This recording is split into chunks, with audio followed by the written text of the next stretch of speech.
同志们，稍息。从今天开始，我们将进行双击编组巡检试飞。第一，要在各种气象条件下在海上寻找航母的航迹；二，发现航母之后靠近航母，然后进行通常飞行。我们之所以要这么做，就是要尽快熟悉海上行进中航母特殊的着舰环境。我再重申一句：第一，要发现航母的航迹；第二，发现航母进行高度通查。同志们，有没有忘记我们之前的目标？没有，没有就好。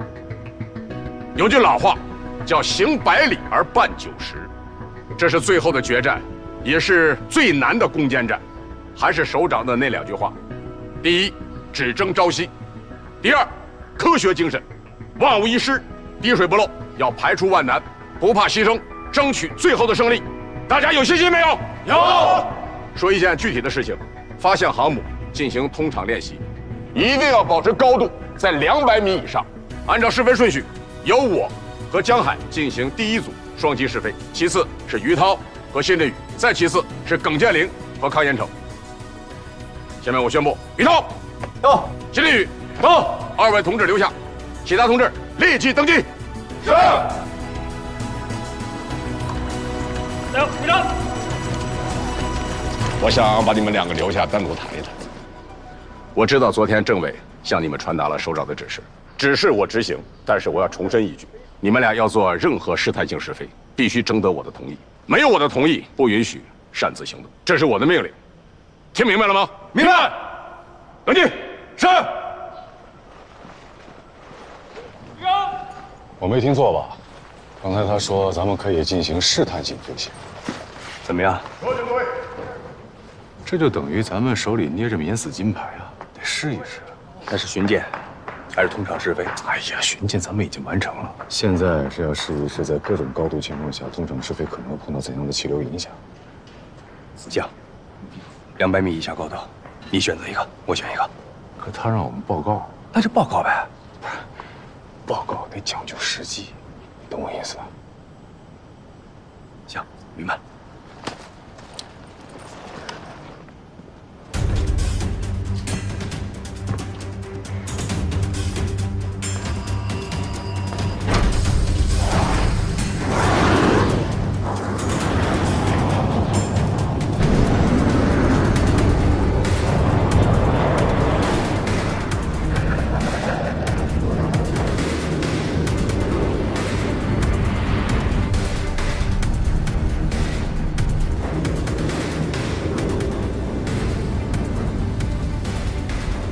动摇，今天的海况非常不好，雾很大。不是不好，是很好。很好。对，正好可以利用这样的气候条件，训练我们如何巡检。陆巴明白。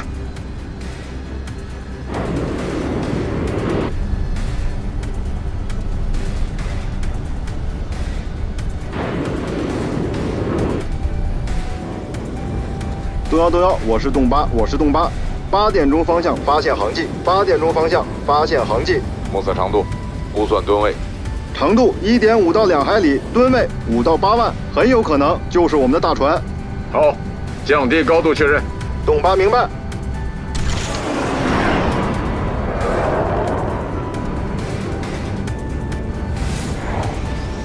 动摇，我看到了，航迹前方就是我们的大船。冲过去。瞄准中心着舰点，进行200米高度低空通查，注意高度确认，动8明白，高度200米。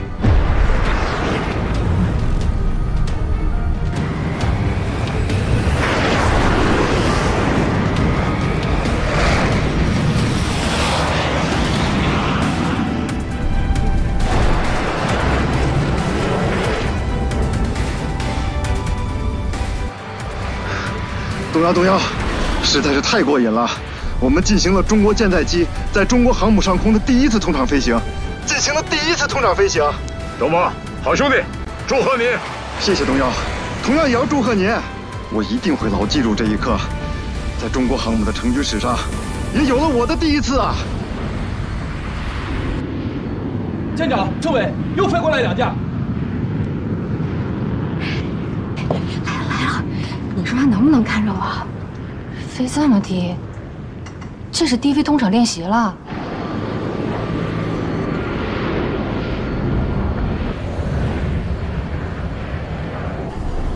可以报告了。动1、动1、动2报告，动2、动3，请求适当降低高度，各自通场一次。动2、动3可以，适当降低高度可以，但不能过分降低高度。动2明白，动3明白。我先来，150米，通场一次。祝你成功。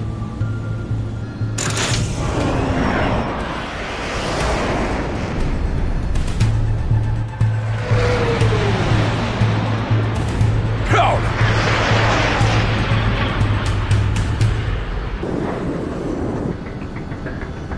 队长，什么是低飞通场练习？我也想知道。队长，快说一下吧。低飞通场练习就是舰载战斗机以低空甚至超低空的由航母的后部飞入，并从空中通过甲板。这个训练的主要目的是让飞行员熟悉航母进场程序以及迫近航母时的危险环境。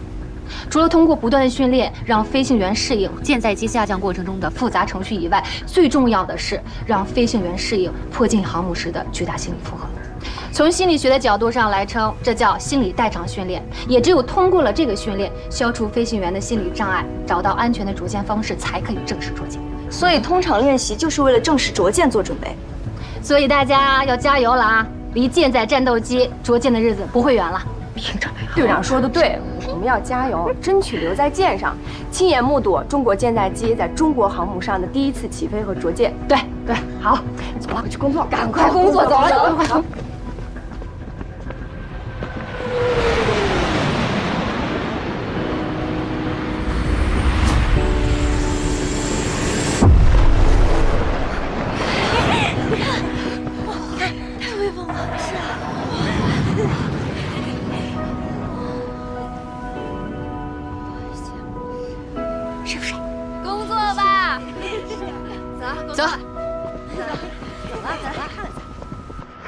动1、动1、动2报告，动2、动3，请求再各自进行一次低高度通场试飞。动2、动3，请求再各自进行一次低高度通场试飞。为什么还要再飞一次？低高度通场试飞，高度是多少？动2报告，刚才高度150米，完全感受不到航母上真实着舰的环境，尤其是气流对着舰的影响。你想飞多少？动2请求飞一次30米高度。30米太低了，你们各自飞一次120米，执行吧。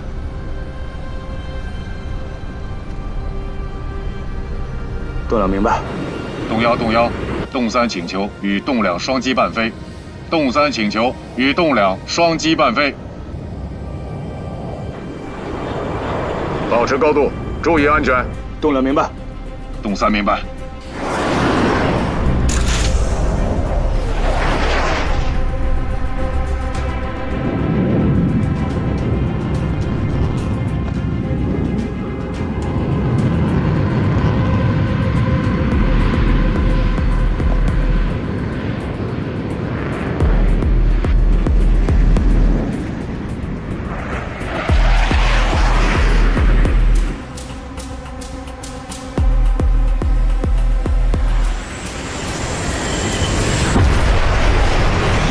飞这么低，谢之宇，谢疯子，他这样飞太危险了。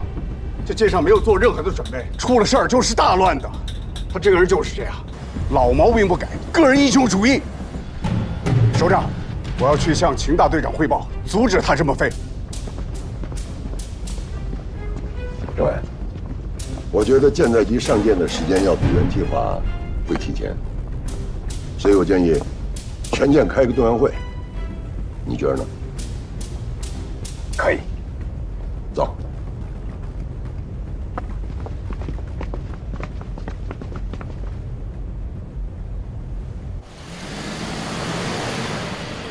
50米通场的诀窍啊，就是心无片语，静如止水。谢立宇，给我站起来！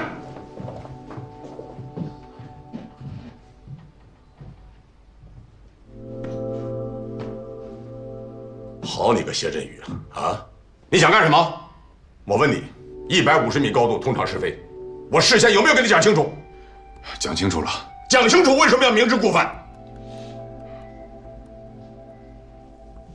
前面的200米高度，你飞150米，我后来答应你可以飞120米，你飞50米，你把高度降这么低，万一飞机失控砸在航母上，会出什么样的乱子？你眼里还有没有组织纪律？大队长，我想说明一下。你想说明什么？你想说明你这么做是有道理的，是不是？首长给了你和于涛有自主权，可以探索是非，但是之前我怎么跟你交代的？怎么跟你约法三章的？我说做任何事情，事先都要向我报告。你知道不知道什么叫令行禁止？你是不是个军人？是不是？是。你还知道你是人，那你为什么不遵守？今天在这儿，我不想听你解释，我只想听你检讨，当着我和大家的面做深刻检讨，说说自己为什么要这么做。于涛，你想说什么？大队长，政委，起来，先立语。我还没让你做呢。说。今天的事我也有责任，我也要做检讨。我跟谢振宇是双击编队，我是长机，是因为我的工作没有做好，才造成了谢振宇同志私自违抗命令，擅自降低通畅高度。虽然我们之前向大队长报告过，大队长你也同意了，我们可以飞120米，但我还是犯了错误。我第一次飞了120米，第二次是100米，安全是安全的，但是效果不好。为什么不好？还是感受不到舰岛回旋风和航母高速航行中斜角甲板侧风对着舰带来的影响。那也不能蛮干。起立！首长，首长，您怎么来了？坐下。坐。我宣布一项命令，为了更好地执行下一阶段的试飞任务，我决定接管试飞大队，直接领导你们的工作。我要强调一点，秦大地同志还是你们的大队长，他下一阶段的任务主要承担第一试飞员的工作，大队的管理还是由他说了算。我管什么呢？我管你们的飞行安排，你们谁干什么，谁不干什么，都由我说了算。听清楚没有？清楚了。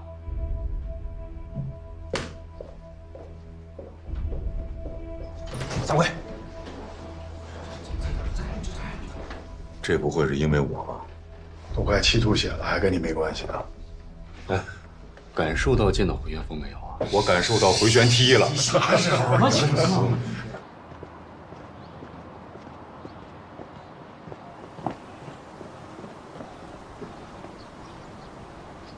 首长，请等一下。首长，我是不是犯错误了？没有啊。没有？为什么？什么为什么？我替你接管几天试飞大队不行吗？啊？你不是一直要当第一试飞员吗？我满足你这个愿望，你还有什么不满意的吗？是，服从组织安排。可是服从就行了，可是就不必了。作为第一试飞员，我要给你提出一个特别的要求，无论是作为大队长，还是第一试飞员，你都要给大家起到一个表率的作用。现在巡舰的问题基本上解决了，我们下面要全力的投入到通场练习之中。在正式着舰之前，你们还有很多的试飞任务需要完成。首先要完成由高到低不同高度的通场练习，在熟悉海上大环境的同时，还要熟悉航母上的小环境。通场练习完成了，是逃逸复飞练习。逃逸复飞完成了，才能考虑进行第一次正式着舰挂锁和第一次舰首起飞。这一切都完成了，你们试飞大队和你这个大队长的使命才算完成。明白，坚决执行首长命令。不早了，首长，吃了饭再走吧。是啊，饭就不吃了，我要赶回航母上去。以后我天天待在航母上，指挥你们通场训练。你这个大队长我还没有撤，管理上的事儿还是你的，出了问题，我找你试问。是。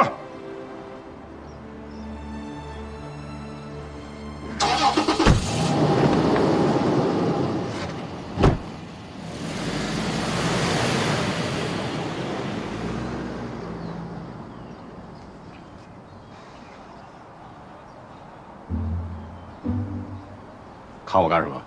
我有什么好看的？我看你心里有点得意啊。首长不仅没有提你的职，还替你当起了差。你现在可以一心一意继续当好你的第一试飞员。背后啊，有人给你撑腰了。首长怎么想的，我不知道，我也不明白。但是我知道首长英明，他把我身上的担子啊减轻了不少。啊，对了，谢振宇和于涛的事情我是处理不了了，还是由你向首长报告吧。错，你还是大队长，要报告也是你的事儿。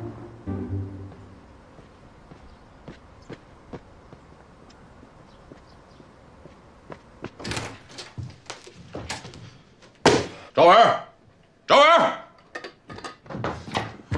大队长，去把谢振宇给我叫来。是。大队长，你到底犯了什么事儿啊？让总指挥把大队长都给撸了？你怎么这么多话？快去！大队长，不是我多管闲事儿，我是替你不服啊！你说你大队长都干到这个份上了，还让他给撸了，你说以后谁还敢给他干呢？给谁干呢？当然是给总指挥啊，不是，给海军干呢。往下说，总指挥给谁干？海军又是给谁干？大队长，都说你平时不做思想工作，我觉得他们说的不对啊。我去给你找谢振宇，你等着啊。谁说我不做思想工作啊？思想工作是我军的看家本领，什么叫我不做？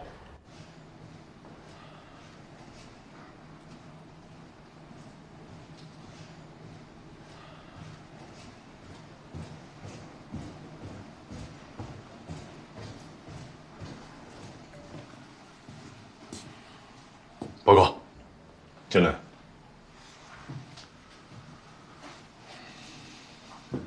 大队长，对不起，我现在是一个有名无实的大队长，我下面所要对你说的话，就是传达总指挥的指示。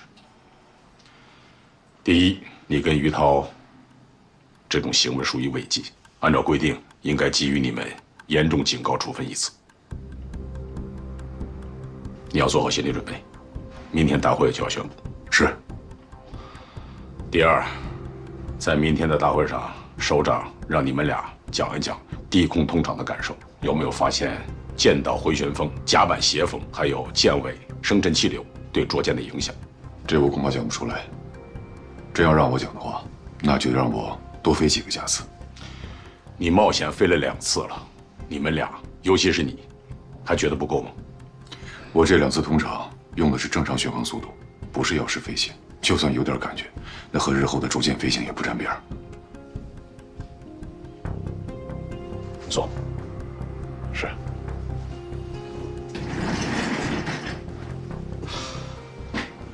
振宇，你认为下一步我们该怎么飞？我认为应该按照我们在陆地上试飞的逐渐程序进行通场试飞，逐步降低高度，这样可以摸清楚在各种气流环境下对要式飞行产生的影响。好，我会把你的这个建议向总指挥汇报的。然后呢，还有没有其他的建议？再有，就是针对大队长您个人的。全队上下一致认为，大队长总是把最危险的第一次留给自己。这不仅仅是对全队的不信任，更是对自己的不负责任。你想说什么？希望大队长向易总指挥建议，把我们在试飞过程当中发现的问题从易到难进行排序，再对飞行员的能力进行评估，让大家分组讨论，一起探索。简而言之，就是明确任务，分解到人，让所有人都投入到这一场最后的总攻里来。好，我把你的这个建议跟政委商量一下，然后再向总指挥报告。我现在就想知道大队长的态度，因为您的态度至关重要。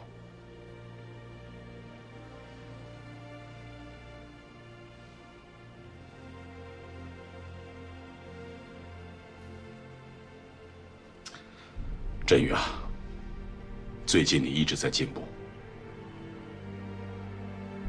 我发觉自从进了试飞大队以后，你比之前更成熟了。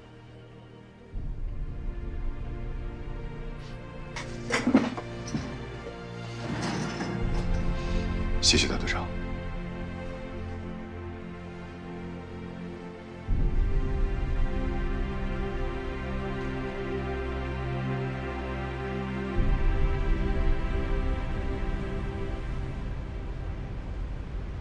于涛也谈过了，谈过了，他的意见跟谢振宇是一致的。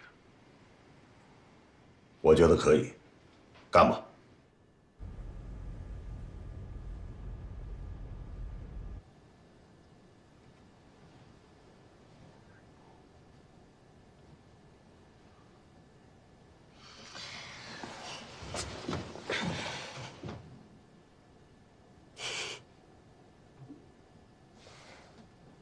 夏医生，夏医生，你睡了吗？我睡不着。你这么吵，我怎么睡呀？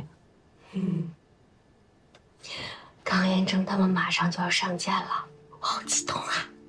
我想过无数次在舰上遇到他的场景。哎，你说我应该怎么表现，才能不影响到他，让他放心的去飞呀？就是我想让他知道我很高兴。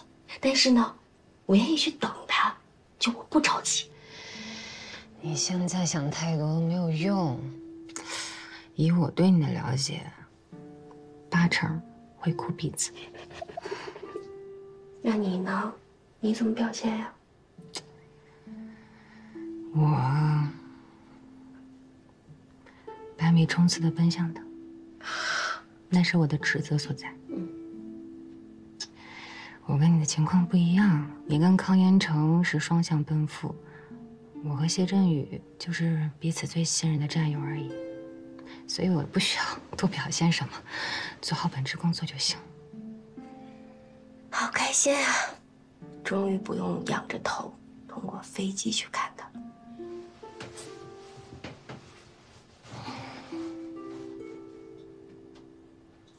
其实我跟你想的不太一样。我反而觉得这样的爱情还挺美好的。什么意思？你想啊，有多少人能有这样的机会，遇到一个人，他在生活中是你身边人，但是在工作中，他是值得你仰望的英雄。哎，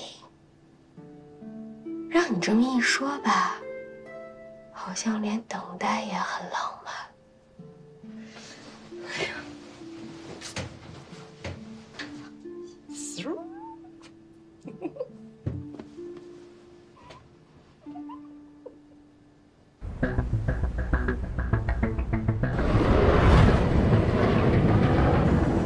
东巴，注意巡舰。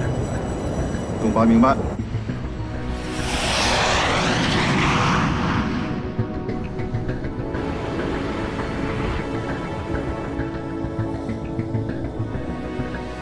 动摇，东巴报告，12点钟方向发现航母，12点钟方向发现航母。动摇明白。全大队100米高度通畅，谢振宇弄的着舰程序，钥匙飞行，他们能做到。部长，从他们传过来的任务表看，他们有计划有分工，一步一个脚印，一定能成。我是问你，他们每个人都能行吗？首长，试飞大队都是一流棒的小伙子，钥匙飞行，100米通畅，没问题。张司令，到，你们准备好了吗？准备好了。按照您的指示，我们将每一位试飞员的每一次试飞进行打分，将成绩通报给试飞大队，排列出第2天的通场顺序。很好。黄河，我是动摇，我们已发现你们，请求通场。我是东东，严格的按照着舰程序，100米高度通场。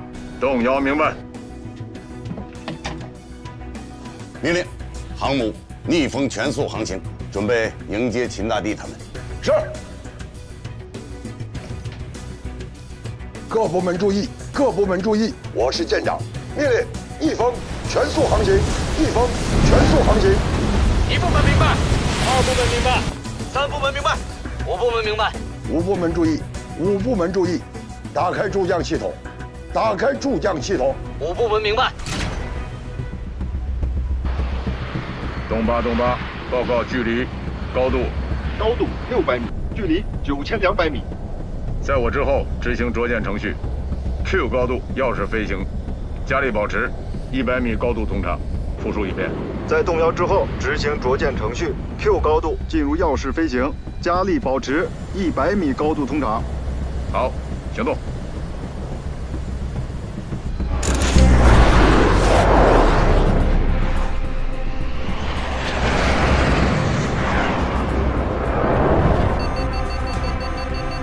黄河，我是动摇，请求100米高度通畅飞行，请求100米高度通畅飞行，同意通畅。动摇，同意通畅，同意通畅。动摇明白。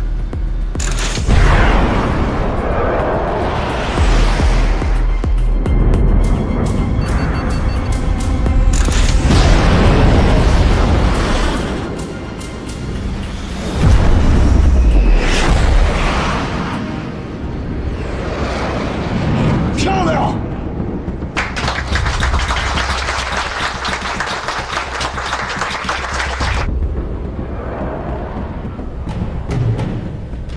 黄河，我是动八，请求通畅飞行，请求通畅飞行。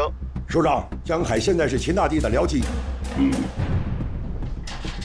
东八，我是东，同意通畅，按照动摇的动作实施通畅。东八明白。东八，心无片云，静如止水。动摇放心。复述一遍，严格按照着舰程序执行。Q 高度进入灯光下滑通道，钥匙飞行，加力保持100米高度通畅。复述。严格按照着舰程序执行 ，Q 高度进入灯光下滑通道，钥匙飞行，加力保持100米高度通畅。祝你成功。一定成功。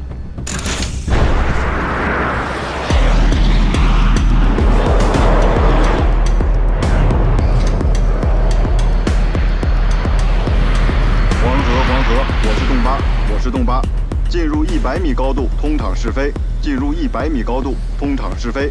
动八，同意通畅，动八明白。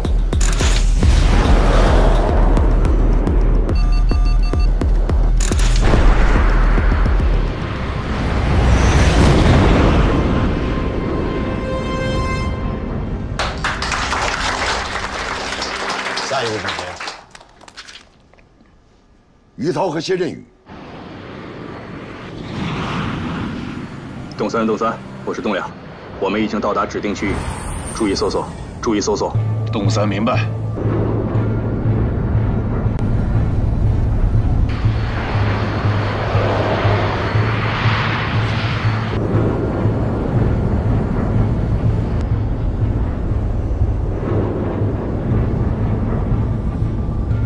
动三报告。发现航迹，发现航母，报告距离和高度。高度1200米，距离22000米。下降高度，开始着舰程序，跟在我身后100米通畅。动三明白。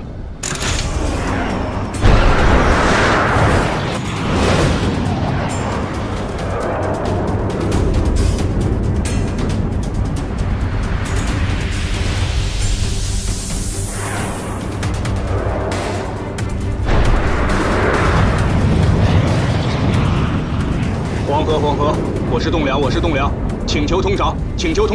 动两，同意通畅。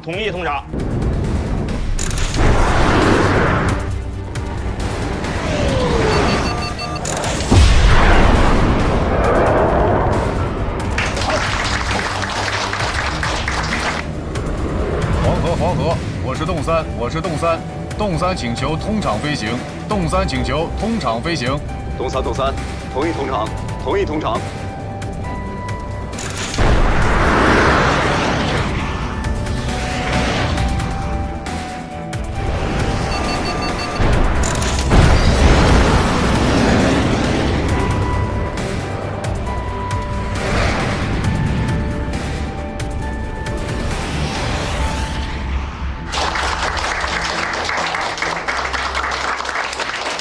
谢振宇飞得真棒。是。上午飞完了，下午让试飞大队开一个总结大会，主要是查问题。首长，什么问题？主要是心态的问题，然后才是着舰程序和通场技术。是。今天上午，我们全大队进行了第一次100米高度的通场试飞，很好。虽然首长没有表扬我们，但是我认为我们是首长高阶了。首长让我们总结：第一，要查找心态；第二，要总结着舰程序、技术方面的问题。今天基地的张司令也带着基地的同志来帮助我们总结，让我们以热烈的掌声欢迎张司令的到来。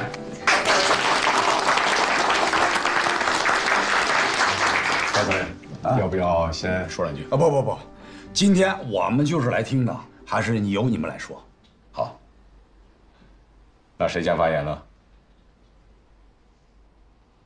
于涛，你先说。大队长，你是第一试飞员啊，应该你先讲。我最后再说。行，各位，这总指挥真是厉害啊，一下就看出来，通场试飞对咱们要求高的不是技术，而是心理。我同意。于涛，你接着说，解释一下这话是什么意思？大队长，我能不能先发言？好，那严成，你先发言。于涛，不好意思啊，我实在是忍不住。你先说。我呢，给大家做个检讨。我觉得今天的我做的特别不好，像今天上午这样的通场飞行，技术上对于我们大家来说都是小菜一碟。像什么侧风、逆风、回旋风，像舰尾生成气流，只要我们注意，都没什么问题。但是我谈我个人的感受，100米高度通场，我那一瞬间我就感觉我正在高速的撞向舰岛，我下意识我就把飞机给拉起来。到没到这个100米的高度，我自己都不知道，我得过后去查这个记录仪。所以今天上午我康延成的表现，我认为很丢人。所以我理解刚才于涛说的，技术上对我们没问题，问题最大的是心理，是这个意思吧？对，我刚才就是这个意思。康延成比我坦率，其实他那一瞬间的感觉，我也有。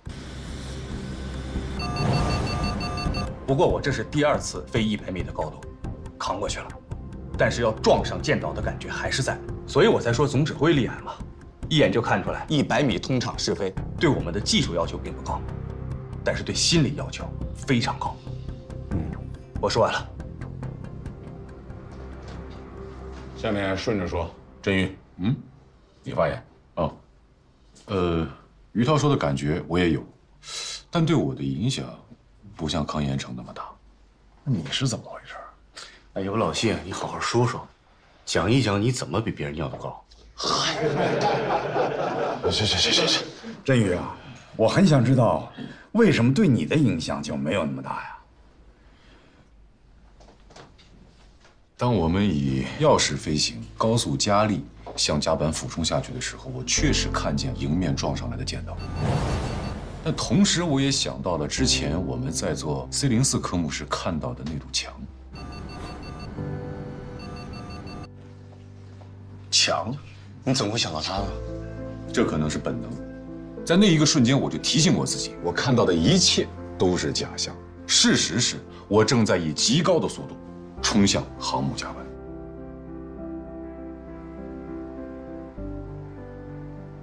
这一点说得好，是错觉，是吧？没错。别！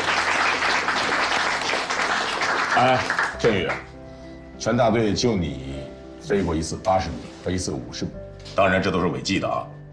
你当时有没有那种要撞上舰岛的感觉？有，那怎么克服的呢？飞得太快，没来得及细品。下次我向你汇报。我明白你的意思了，也就是说呢，解决这个心理问题的途径是，你不用去想它，这事自己就过去了。至少不能有杂念。行了，那目前这个问题就可以先过去。那么接下来我们谈一谈技术方面的问题。这个我先说一下。我希望我们大家在谈论技术层面问题的时候，最好说的详细一点，因为这是我们重点攻关的课题，好吧？好，那详细一点的还是由我来说。首先，我们在陆地上进行模拟着舰试飞的时候，模拟甲板是不会动的。可是到了海面上，航母为了配合我们着舰，会以极高的速度逆风前行。也就是说，我们的着舰距离变大了，着舰时间也变长了。没错，这个问题确实有。其次，航母斜角甲板的侧风、舰岛的回旋气流、舰尾的深层气流，在各种天气情况的变化下，会产生怎样的数值变化？这些数值变化对于我们的着舰会产生怎样的影响？这都需要我们在日后在试飞的过程当中仔细体验、认真记录，尽可能的向张司令的研究所提交出相对准确的数据报告，再经由研究所反馈回来的精准的科学数据，来帮助我们提高我们着舰的安全率以及成功率。说完了吗？说完了。我来说两句啊。好，来。刚才振宇同志讲得非常好。说句实话，我们今天就是为了你们刚才说的这些个题目来的。我来之前心里还直打鼓呢，因为我不知道你们通常飞行的时候会不会注意到这些。但是振宇同志把它讲出来了，讲得很详细。首先说明这个同志是用了心的。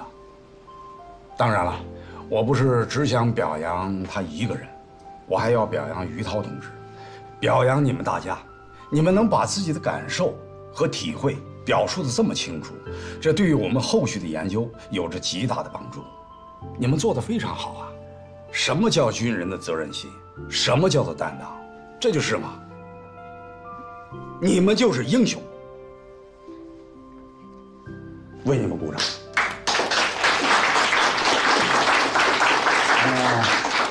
金老队长、郝政委，刚才振宇同志说的着舰时航母位移对着舰安全关系重大。其实不光是航母在位移啊，舰上的灯光助降系统同时在位移。你们在通常飞行的时候，差那么一点可能问题不大，但是正式着舰的时候，这个灯光下滑系统的位移对你们来讲还是会有影响的。当然了，今天把这个问题说出来了，那也就不难了。我们已经从你们编织的着舰程序里面知道你们着舰的时间，知道航母高速航行的速度。接下来的事情就交由我们研究中心了。是，等我们完成计算，把这个加时加入到着舰程序里面，就会更好的帮助你们完成着舰动作。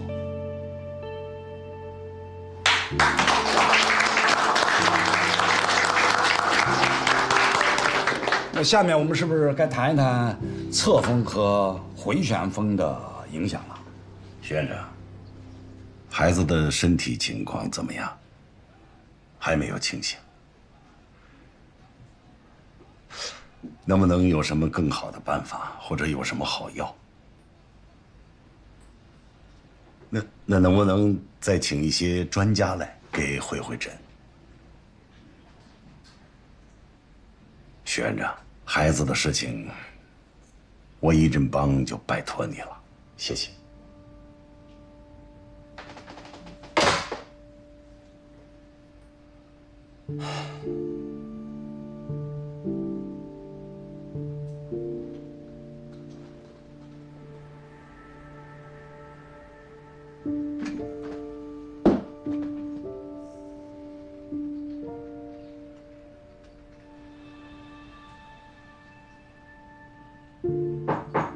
报告，进来。首长，103团电话。我一会儿给他们打过去。是。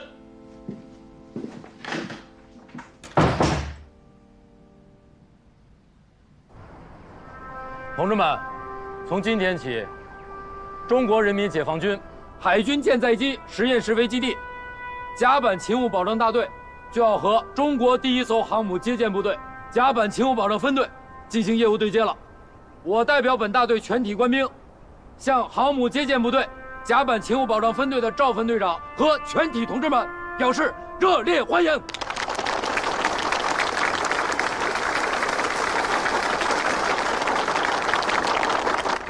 但是，这并不代表对你们的到来，我们的心里就真的那么高兴，真的那么服气，真的那么欢迎。因为本大队刚刚成立的时候，我们以为自己才是走上航母甲板执行勤务保障的第一批人，我们的梦想就是能够成为中国第一艘航母甲板上的战斗员，而不是你们。为了实现这个梦想，我和我的战友们在这一片值得铭记的土地上进行着艰苦的创业。为了实现这个梦想，我们每一天、每一分、每一秒都在努力着，都在盼望着，为的就是能够在我国第一艘航母的甲板上指挥我们的战斗机起飞。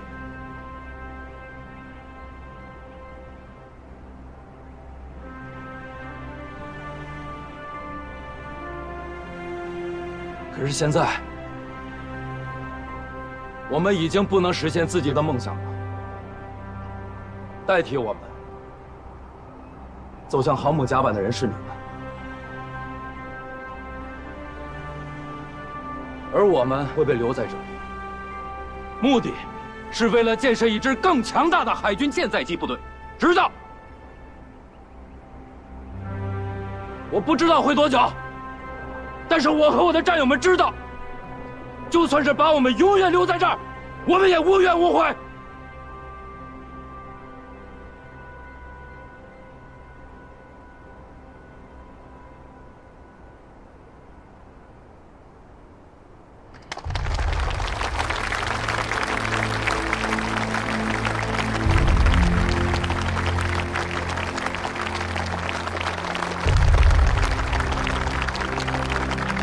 因为我们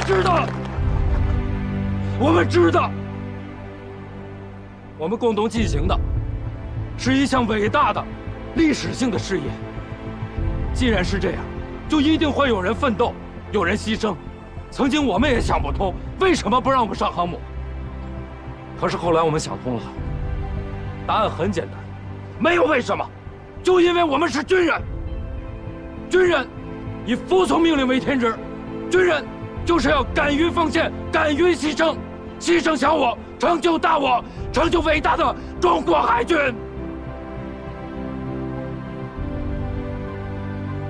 你们这些站在我们面前的人，将要代替我们走向中国航母的甲板，你们将承担起原本由我们来承担的责任。我们羡慕你们，同时，我们也祝贺你们。我亲爱的战友们！中国海军舰载机在中国航母上的第一次撞舰起飞，靠你们了！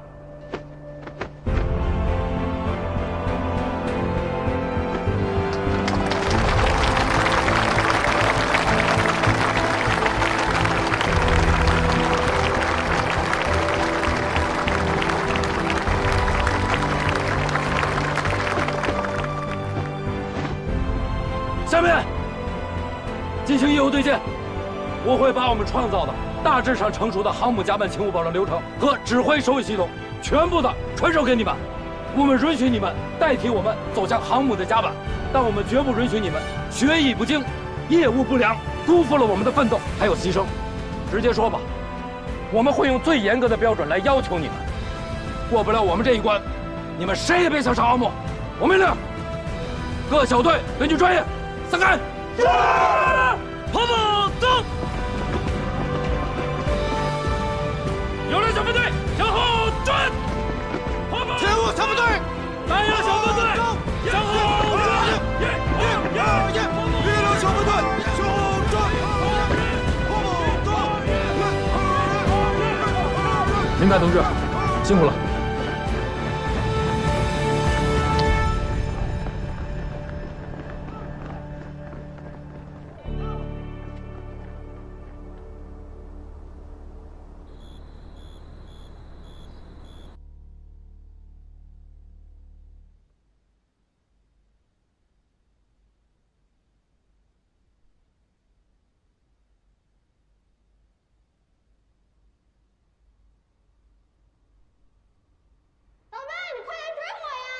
跑得很快，能追上我吗？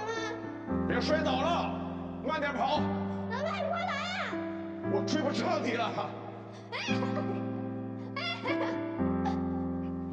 慢点，别摔倒了。好。好。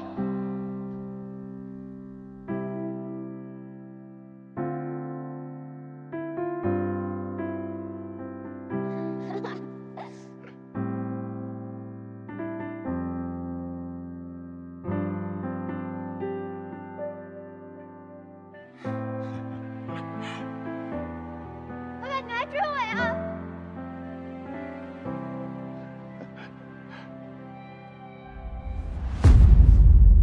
哎！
我的3号情意换药了哈。啊，好。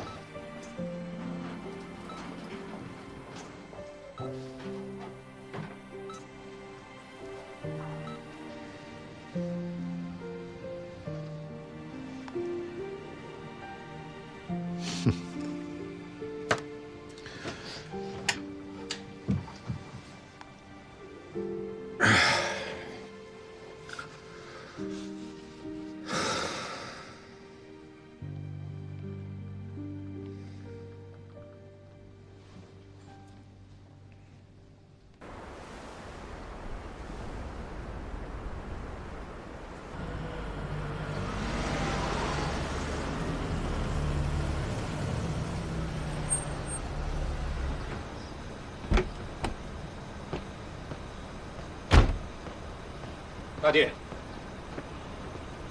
怎么了？出事了，出什么事了？首长要处分谢振宇跟于涛。怎么回事？没有经过请示汇报，这2个人又擅自降低飞行高度。于涛从80米飞到50米，这谢振宇更牛，从50米直接干到30米。行，这件事我来处理。什么意思？我来向首长解释，于涛的50米和谢振宇的30米啊，是首长的意思。首长的意思？对，前段时间专门交代，说在合适的时候啊，让于涛和谢振宇啊，对于试验试飞有探索权。咱们这样开个会，让他们俩把50米和30米的通场高度啊，经验给大家讲一讲，然后把他们的经验、体会、感受报告给首长。如果要是处分的话，就让首长处分我。处分你干嘛呀？这事跟你有什么关系？他们俩昨天跟我说了一声，我是同意的。你同意的？我说政委同志，你怎么搞的嘛？试验试飞都这么长时间了，我们的同志，尤其是谢振宇和于涛，在重大课题上取得了这么大的突破，我们跟人家应该立个功、授个奖什么的，不能老想着处分，该立功的时候就得立功。行，就照你说的办，这事我听你的。首长要处分他们俩，我们就先给这2位同志报立功，都报上去，让首长看着办。不对呀，那首长要是生气，先处分你怎么办？毕竟你现在只是挂名的大队长。哎，真要是你同意的，这没准儿，首长第一个处分的就是你。我的政委同志，办法总会有的嘛。你可以这样嘛，把立功啊，什么处分呐，把它搅和在一起，冷处理，拖一拖嘛。这你还不会啊？你这家伙比我狡猾。什么时候学会这一套？你要真能拖一拖，那舰载机啊就上舰了。行了，先不说了，吃饭去。老二，到，过来。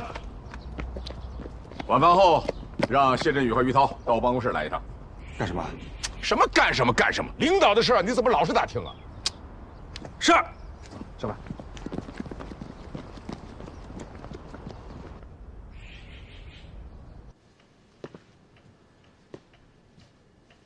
你们2个啊，就不能少给我惹点麻烦？上一次自作主张，低空飞行通畅，没有处分你们2个，怎么了？胆儿肥了？振宇，篓子是你捅的，坦白承认吧。我坦白什么呀？你是长机，我是跟飞。好，这事儿我担了。大队长，这次是我犯错误了，我当着首长的面心血来潮，飞了一次50米高度。我飞得更低，我也有责任。那么我问你，首长提到的剑岛回旋风的问题，你这次飞了50米，有没有摸到剑岛回旋风老虎的屁股？这是老虎。但是我发现了另外一个问题。另外一个问题，不会是又是一堵墙吧？差不多。大队长，实话跟您说吧，这次本来我是准备继续落下去的，但是在右侧发现了剑岛，我觉得飞机就要撞上去了，不自觉地向左掰了一下，迅速发现是个错误，马上又掰了回来，才没有造成事故。而且这次的飞行感受和100米高度不同，剑岛的压迫感更强，靠得更近。如果不能及时把飞机摆正，飞机很可能会落到海里。振宇跟我说过话，这次我用钥匙飞行飞50米高度，我还刻意的提醒自己，看看还会不会发现这种错觉。结果还真的发现了，所以我又及时做出了纠正动作。这个发现很重要啊！既然是错觉，告诉大家是错觉就可以了，只要按照我们的着舰程序飞，就不应该撞上剑岛。以后只要我们加以训练，这个问题是可以解决的。但是今天最大的发现是你们2个人呢，提前发现了这堵墙。不止这一堵墙，振宇飞30米高度，还发现了另外一堵墙。另外一堵墙，怎么回事？我第一次看见正面撞上来的甲板，它不是静止的，而是从前后左右上下6个方向，以起伏倾斜的方式向我扑来。那一个瞬间，连我都有点晕。行驶中的航母甲板不可能是静止的。当我正全身心的投入，破除撞上剑岛的错觉时，一个同时上下左右前后6个方向起伏倾斜的甲板，突然迎面撞上来。那一刻真的挺惊心动魄的，我差点乱了方寸。你也发现了。好，你们俩先回去吧。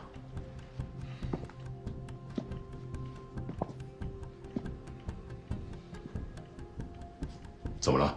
还有事儿？大队长，不管是右侧靠上来的剑岛，还是从正面撞上来的甲板，我们知道这都是错觉，技术上都好解决。但是，在精神层面的干预，我觉得，这应该就是我们在着舰之前碰到的最大一堵墙了。这堵墙的问题，地宫通长撞上剑岛的错觉，这2个问题都被你们破除了。但是你们2个今天第一次提到行驶中的航母甲板同时朝6个方向起伏颠簸的感觉。这样，明天我跟江海双机编队，我来飞一次，我自己去找一找，看看是不是你们所说的这种感觉。大队长，还是让我们俩飞吧。为什么？政委说了，说今天首长因为这件事情给我们俩处分了，不能让首长再处分您，要不然这一场小小的前哨战，那伤亡也太大了。想什么呢？你们回去吧，这个问题等明天开完会再定下来。大队长，行了，回去吧，执行命令。是。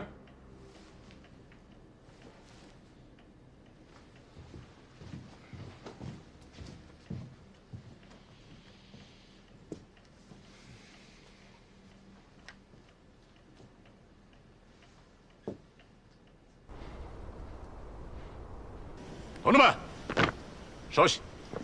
刚才谢振宇和于涛2位同志分别介绍了各自的感受。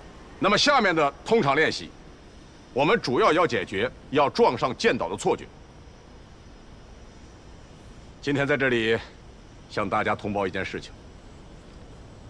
昨天我犯错误了，还以为自己可以安排飞行，没有向首长请示，就擅自同意了于涛和谢振宇2位同志分别以50米和30米的高度进行了探索性试飞。为此，我已经写了检讨。所以今天的飞行高度是100米，不允许任何同志擅自降低高度。今天我跟江海还飞第1编组，其他的顺序不变，全体都有。等紧。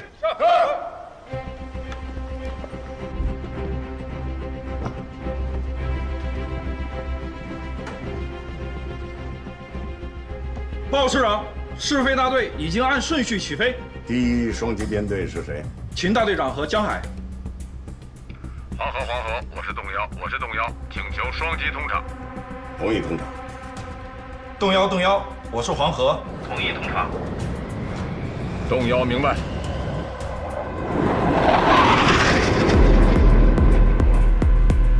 命令，改变航向航速，配合通场。是。命令，调整航向航速，配合通场。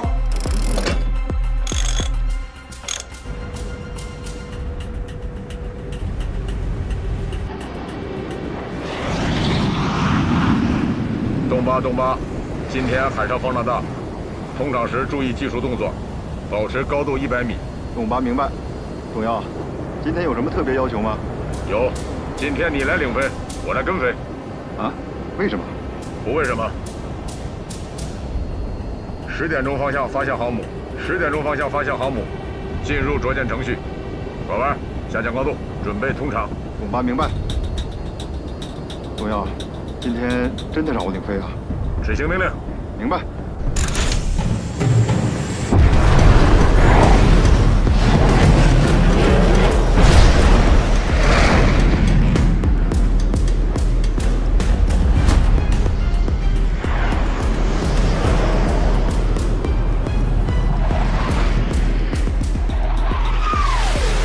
董耀，高度 Q， 进入灯光下滑通道。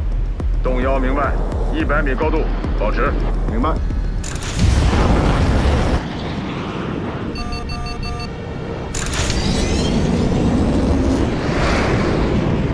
好，师长，刚才是江海，后面的才是秦大帝。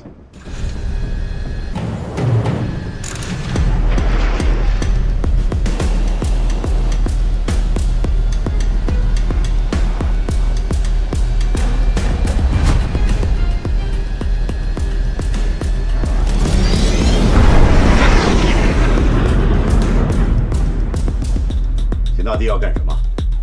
啊？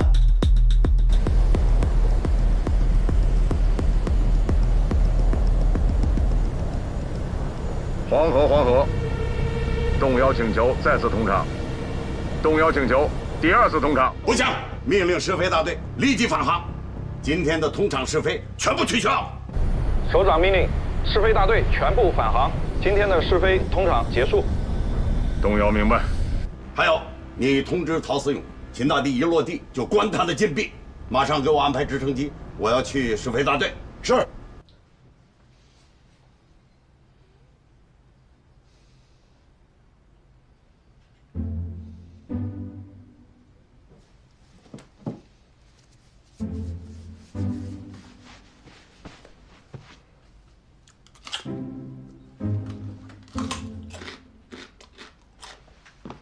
大帝，大队长，到底为什么关你禁闭啊？你到底犯什么错误了？不，这种地方我以为只能关谢振宇。不犯错能被关到禁闭吗？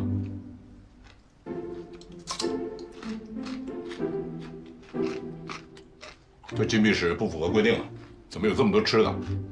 这里本来就是炊事班的蔬菜储藏间，放这些鸡蛋啊、西红柿、黄瓜、萝卜的地方。大队出舰，一切都得将就，你就将就一下，啊。萝卜好，泻火顺气。赵文啊，去，把被子给我抱过来。政委，我看你就通融一下得了。那个总指挥他也不可能每天在这盯着，对不对？咱们就意思意思就。你想什么呢？让你去报就去报。我这还来？快去！来真的，他。你到底想什么呢？强子打电话跟我说，你今天几乎就是0米高度通场，那再降低一点，那可就着舰了。秦大帝，到。首长，首长，你们都出去。首长，您消消气。出去。是。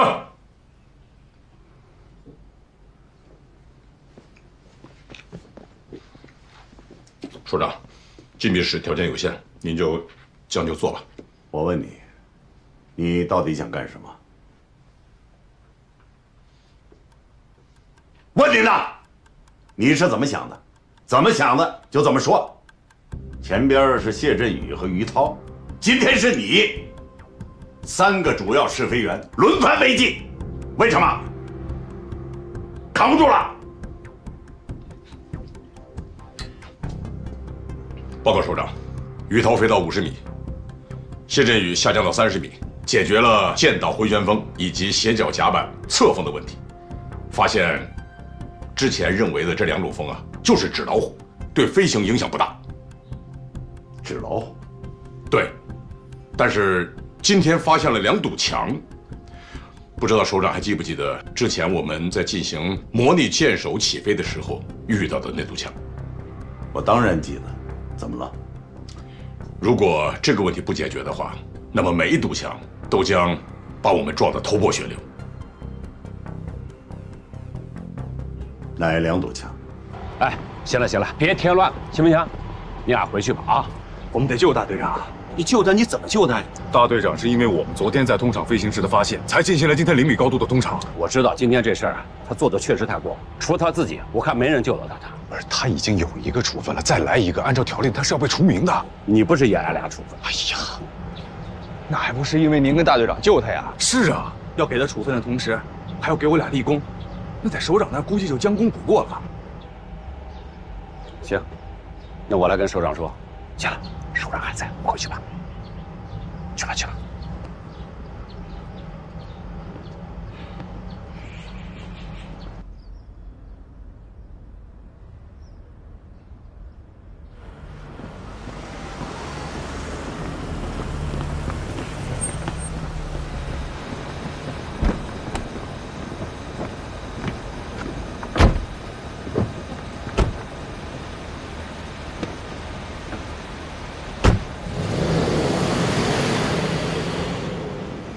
首长就这么走了，解除你的禁闭了？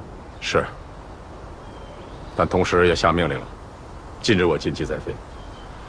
有关的试验试飞任务，全部交给谢振宇和于涛了。为什么？不知道。也许是为了惩罚我吧。不想了。经过前一阶段的试验试飞啊，谢振宇还有于涛。特别是那个谢振宇，在首长的心目中啊，已经成熟了，可以堪当大任了。看你的表情，是不是心里有点不是滋味啊？想听真话还是假话？当然是真话。真话有一点，但我认为首长说的也是对的。你能马上把首长的指示传达给谢振宇和于涛？对。另外还有一件事情，首长说，最近发现的那2堵墙，这个问题解决之前呢，全大队先不要再飞了，组织一个技术攻关小组，由我牵头进行攻关。什么时候解决了，全大队再进行100米高度以下的通场试飞。姜还是老的辣呀。另外，我的处分问题，首长说不是不给啊，只是说我现在身上有任务，等任务完成之后，处分还是要给的。幸灾乐祸。其实你心里窃喜，首长没有现在就把你拿下。哎，大队长，你怎么？赵文，去把谢振宇和于涛叫到我办公室来。那这个还要？还愣着干什么？快点！哎。